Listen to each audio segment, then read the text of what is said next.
All right, Elle, can we take a moment to talk about these scams, these festivals? Chain Fest was a scam, and I'm here to talk about it. This right here, I mean, they were longer. It was $40 for two skewers.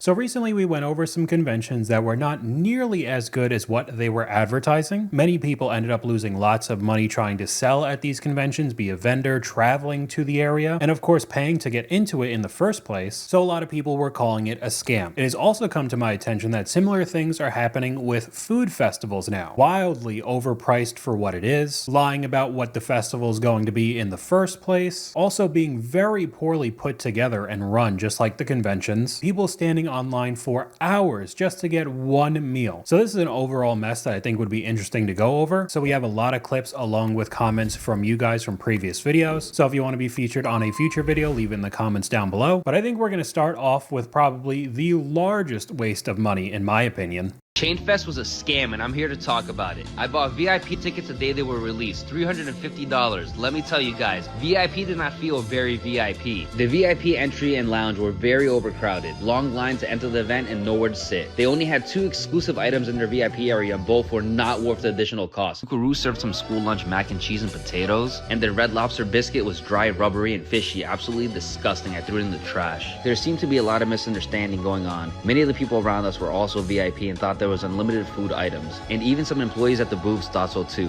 but then other employees said no. It was very confusing. Anyway, they provided these passports that had to be stamped at each booth to make sure that no one gets more than one of each item. VIP had to wait in line with general admission. These lines got so long shortly after the event opened, it made absolutely no sense. Whenever we were purchased the VIP tickets costing us hundreds of dollars, there's usually a VIP express line, but the general admission and VIP mixed together, very strange and disorganized. The one thing that was good about VIP is that it allowed us in 30 minutes early, so in my video you'll see emptier lines. But our friends who were also VIP arrived shortly after, and they had to wait in all the extreme lines. They gave up less than an hour of being there, only having tried 2 items and left disappointed. The website and social media promised us gourmet food made with premium ingredients and Michelin star chef collabs. None of that tasted high quality nor special. Many of the items at the booths were just smaller versions of what they normally serve at the restaurants. The theming and idea of the festival was cute, but I definitely fell victim to the marketing. This may be my first and my last time at Chain Fest. 1, maybe even 0 out of 5 forks. I don't know what you were thinking paying $350 for Chain Fest, like chain restaurants. You saw Domino's, KFC, all of these plain restaurants that you could go basically any time of the day and purchase virtually exactly what he got. Just seems like a massive waste of money to me. But what I still thought was interesting is that he said he was recording this video 30 minutes early because that was one of the exclusive perks, but there was still a ton of people there. That also meant that they paid over $300 to get a Wendy's burger or some chicken from KFC. So with how ridiculous the festival was, I do have to put some blame on the people who went. You can make a better argument for other festivals we're going to see pretty soon, but to me just sounds like a cash grab for whoever organized this. We can look at some of the comments. You paid $350 to go into any fast food restaurant that you could find on any main street in any major city. Fire festival menu, nothing really looked that good, and of course you're not going to get giant portions if you're going from chain restaurant to chain restaurant trying all of their little things, but $350. Even the creator responded 100% scam. Don't let anyone tell you it was not. Even at the regular price, $125 is a scam. Tickets said it was unlimited, agreed, and they all said no, big lie. So it was even more deceit with the organizers. I would definitely put the fault on whoever ran this, but also some of the blame's gotta go for paying this kind of money to go get some McDonald's.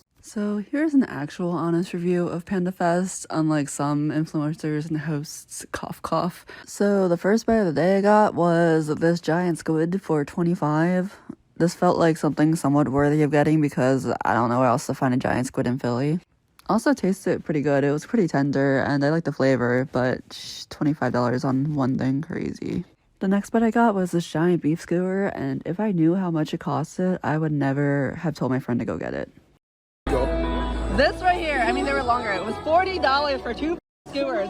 What the type of rip-off this is? Oh my, I thought this giant squid for $25 was like bad. So the mango sticky rice here is $15, but guess what? The Sea Market, the FDR Park that's open every weekend, it is like $6 over there. So we're not getting this here. So this is much longer of a clip. She goes through a lot of the other vendors showing outrageous prices. I don't know too much about the pricing with the giant squid. I'm not really a fan of seafood, so all of it kind of looks nasty to me. But those 2 beef skewers for $40, let alone the fact in the comments, it's also wild because you have to buy tickets too. It's not a free event. You have to pay to get in to pay for the wildly overpriced food. Wait, you have to spend money to go spend more money? I'm kind of glad I didn't go after seeing this. Agreed with this review. Really disappointed. Felt so robbed. Would not go again unless it's free admission and at another venue. $17 for takoyaki. I hated it. There was a lot of people very mad about this festival as well. But we're going to change gears a little bit lighthearted. Not an actual food festival, but it is food related, and I would say is probably a scam. This guy had a whole compilation of the different cheesy chips, which are just cheesy French fries he was buying throughout all of the football stadiums he was going to. Mind you, this is in the UK with all the memes about their food, so we could see here. Cheesy chips with curry sauce was £5 for this, which actually doesn't look that bad, okay? Then we go to Gloucester City. It's just 2 pieces of basically Kraft singles and some fries, $4.50 there. I don't even know how to say that town. I'm sorry about that. Here's another one. Looks like frozen cheese, $3.50. Here's Barnsley. You just get 1 Kraft single on top of it. Again, not melted. Here's fries with bacon at Bray Wanderers. We got another one at Kings Lynn Town, $6.50. Another one that I don't know how to say. Sorry, the Town FC, £3 there. This one just looks rough at Dundee Athletic, man. That sausage looks so nasty. Here's one at Colwyn Bay, only $1.50, actually pretty cheap compared to the others. Chips, beans, and cheese at Morristown Town, £1. I mean, pretty good deal. It just looks rough. Here's one at Cheltenham Town. It's amazing that almost all of them are not melted at all. Another one at Southport, and the last one at Alfreton FC, £7. Now we're just gonna go straight to the comments because you know what's coming. You guys are just messing with us, right? I mean, this can't actually be real with 30,000 likes. Someone please inform the British that the cheese can be melted. Fries with cold cheese, can't take that country seriously. Does the US need to start sending aid to the UK too? That settles it. I'm moving to England so I can lose weight because apparently there's not much that I will want to eat there. Is the footy square the name of a prison? There's thousands of these comments. This was great. And I know he wasn't taking this too seriously either. It was kind of a funny thing that I found because, oh man, did that food look rough. So Dana and I ventured out to Winston today to go to this Asian festival. What's your opinion, Dana? They oversold it. There's no parking. They oversold it. And people are waiting in line for 2 hours for A meat stick on a of meat stick is probably semi-raw and for frozen. $20. And frozen. $2 worth of meat for $20 and you gotta wait an hour and a half. Look at all these people. Look.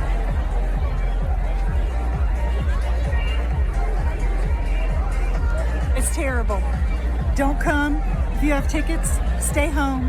Ask for a refund. By the time you get here tonight, there will be no food. Yep. So this one was in North Carolina. I don't know how big this is because there's another clip that I saw. The same exact issue happened with this festival up where I used to live in New Jersey, but same sort of issue. It was packed right off the bat, the amount of money they must have made because you had to pay to get in, let alone overpay for all the food that you had to wait hours online for. And they said it wasn't even good. It was half frozen. Some of the comments, oh my God, we drove 4 hours up there from Conway, South Carolina, and it was the worst thing ever. I paid for some frozen stick for $20 and left 30 minutes later, waiting 2 hours for parking, and then left a half an hour. That's really, really rough. Very unorganized. We left early and are not going ever again. That event was terrible. Wow, their advertising and marketing was on point though. Almost had me willing to make a 3.5 hour drive. That's exactly how everybody got conned out of those cons that we saw in an older video. We had some people using AI photos for their advertisements, all of them wildly over-promising what there actually was going to be at any of those conventions. And it's the same thing here, but it's just with food. Now, I don't want to say every one of these festivals and conventions are 100% a scam on purpose, but this comment from one of you guys goes with it very well. Unfortunately, everyone thinks they're an event organizer these days, so we just have some people getting wildly over their head, thinking that it'd just be really easy to get a whole bunch of vendors or food trucks, market it really well, like it being an Asian food festival, and then everything would just go off without a hitch. And that's just not what's happening anymore.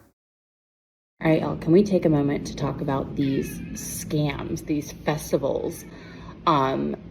The Dream Asia Food Festival I went to yesterday, as you can see with my previous post, absolutely horrendous. I don't know what's going on. It just feels like I'm getting scammed left and right by these bar crawls and festivals, food festivals.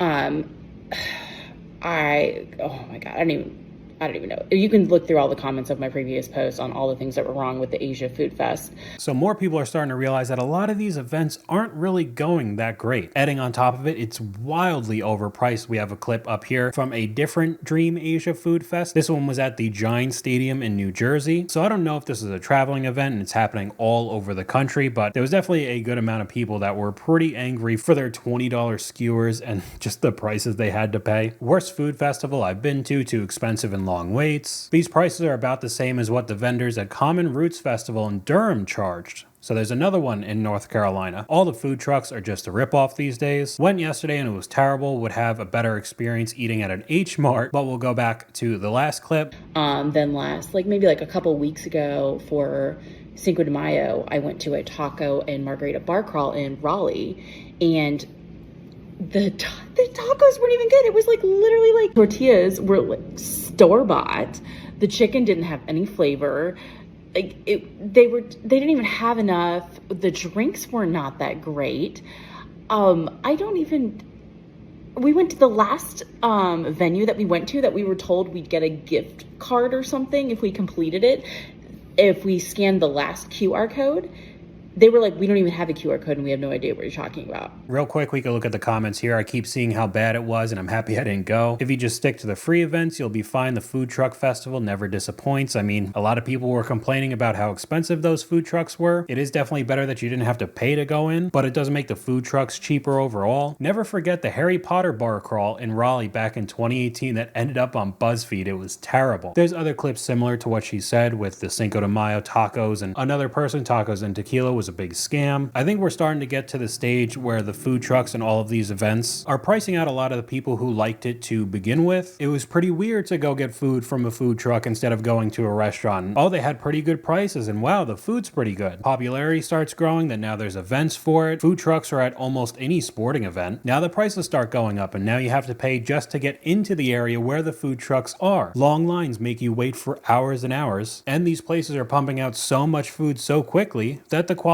is going down and you're getting a half-frozen beef skewer. I think this clip also goes very well. Paid $400 just to make $79. This is what -$dollars an hour looks like. So initially these vendors, these food trucks have to pay the organizer just to be there overall. So clearly seems like these people were misled. Nobody's here and they ended up losing money until you start looking at some of the comments. Zoomed in on the sign, it said $8.50 for a raspberry tea, which is completely outrageous. Food trucks lost the plot, just like fast food. It was supposed to be lower cost versions of restaurant meals. They convinced themselves that they really enjoy quirky paint jobs and eating standing up. $25 to enter these festivals plus parking fees, no thanks. $4 for boiled water and a tea bag, maybe because your lattes are more expensive than Starbucks. I'm not gonna lie, I'm not paying $15 for a smoothie. And we're gonna end off with something that isn't 100% related to these food festivals, but is definitely in the same kind of area.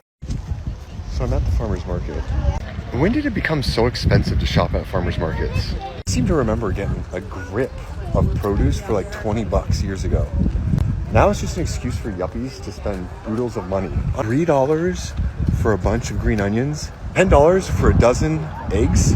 I definitely understand what he's talking about. My local farmer's market, virtually everything is way more expensive than going to Walmart or Target or any other random grocery store. I don't know, I feel like there's a bubble and eventually it's going to pop unless they bring these prices down and start organizing these festivals way better, because it really does not look worth it anymore. But that's all I got for you guys today. Let me know what you guys think in the comments down below. YouTube thinks you'll like this video popping up on screen right now, but hopefully you guys enjoyed this video. If you did, please leave a like and I'll talk to you guys later.